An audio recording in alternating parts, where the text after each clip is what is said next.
Chapter 23. Owen Ford Comes. One evening, Miss Cornelia telephoned down to Anne. "The rider man has just arrived here. I'm going to drive him down to your place, and you can show him the way over to Leslie's. It's shorter than driving round by the other road, and I'm in a mortal hurry.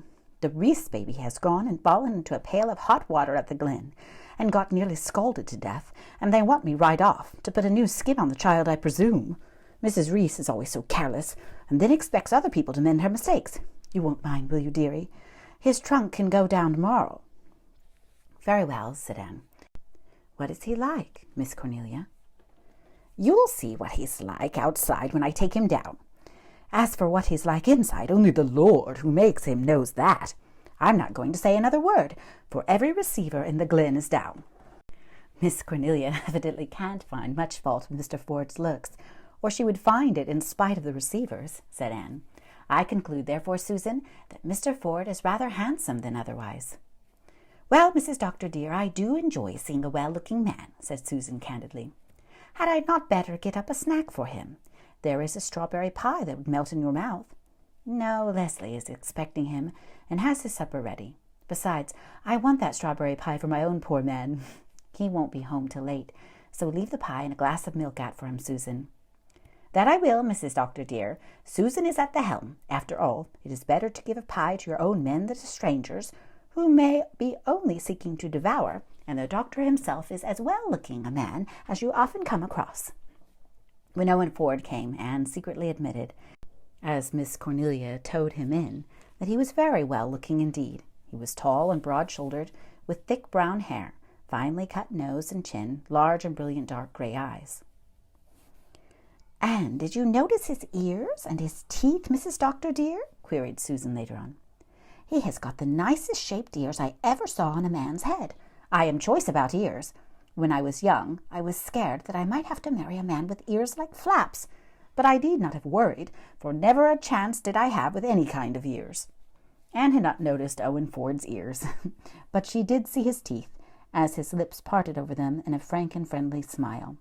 Unsmiling, his face was rather sad and absent in expression, not unlike the melancholy, inscrutable hero of Anne's own early dreams, but mirth and humor and charm lighted it up when he smiled. Certainly on the outside, as Miss Cornelia said, Owen Ford was a very presentable fellow. "You cannot realize how delighted I am to be here, Mrs. Blythe," he said, looking around him with eager, interested eyes. "I have an odd feeling of coming home.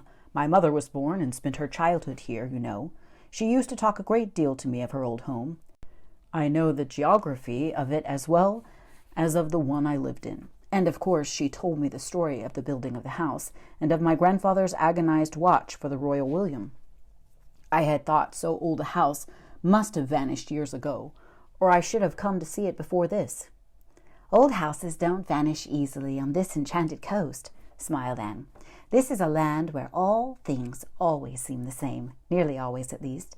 John Selwyn's house hasn't even been much changed, and outside the rose bushes your grandfather planted for his bride are blooming this very minute." "How the thought links me with them. With your leave, I must explore the whole place soon."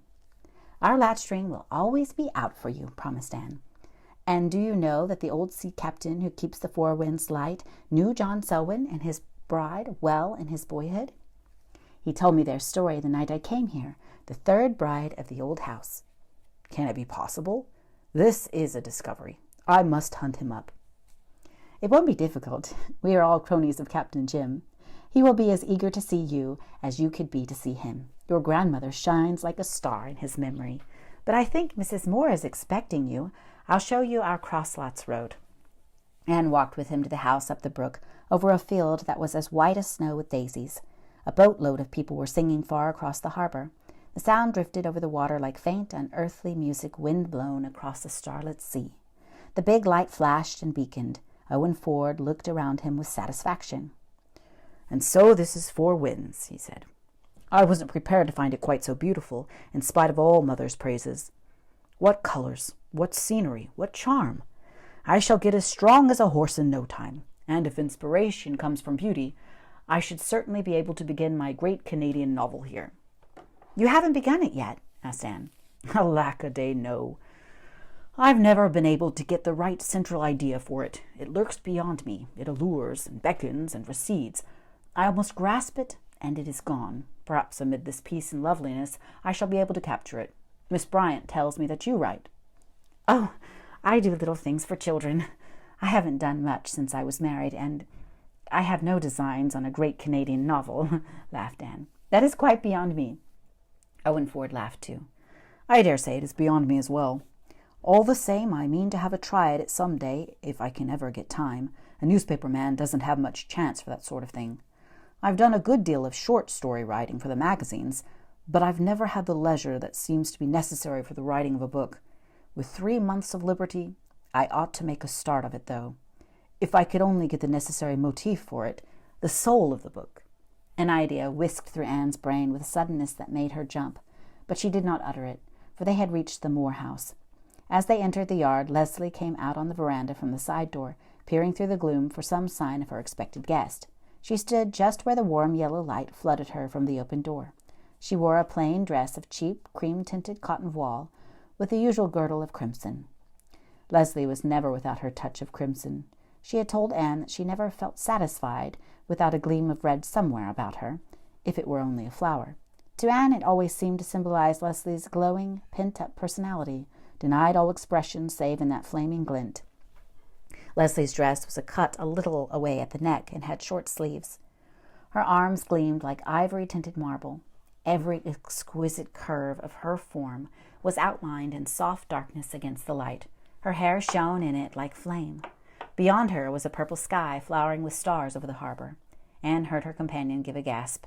Even in the dusk, she could see the amazement and admiration on his face. "Who is that beautiful creature?" he asked. "That is Mrs. Moore," said Anne. "She is very lovely, isn't she?" I never saw anything like her," he answered rather dazedly. "I wasn't prepared. I didn't expect. Good heavens, one doesn't expect a goddess for a landlady. Why, if she were clothed in a gown of sea purple, with a rope of amethyst in her hair, she would be a veritable sea queen. And she takes in boarders?" "Even goddesses must live," said Anne, "and Leslie isn't a goddess. She's just a very beautiful woman, as human as the rest of us. Did Miss Bryant tell you about Mr. Moore?" "Yes. He's mentally deficient, or something of the sort, isn't he?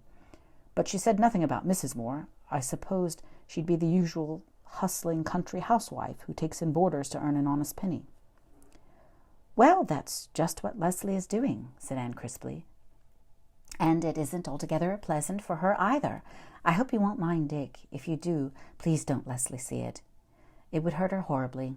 He's just a big baby, and sometimes a rather annoying one." "Oh, I won't mind him. I don't suppose I'll be much in the house anyhow, except for meals.